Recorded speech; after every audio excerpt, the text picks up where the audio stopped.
नमस्कार दोस्तों, मैं Indresh Maurya. Super study zone पर आप सभी लोगों का स्वागत अभिनंदन है। आज हम लोग चर्चा करेंगे विधेयक और अधिनियम में क्या अंतर होता है। तो विधेयक को इंग्लिश में बिल बोला जाता है और अधिनियम को एक्ट बोला जाता है।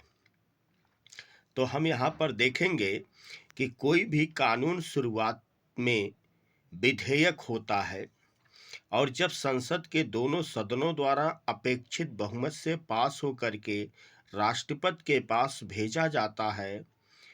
यदि राष्ट्रपति विधेयक पर हस्ताक्षर कर देते हैं तो अधिनियम बन जाता है। या हम दूसरे शब्दों में कह सकते हैं कि कोई भी कानून शुरुआत में विधेयक होता है और जब संसद के दोनों सदनों द्वारा पास हो जाने के बाद राष्ट्रपति का हस्ताक्षर हो जाता है, तब वह अधिनियम में बदल जाता है।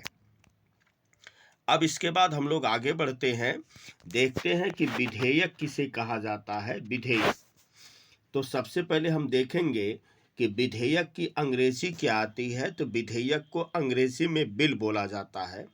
तो संसद में विधेयक पेश होता है या सदन में पेश होता है विधेयक के रूप में, और सदन में अपेक्षित बहुमत से पास होता है विधेयक के रूप में।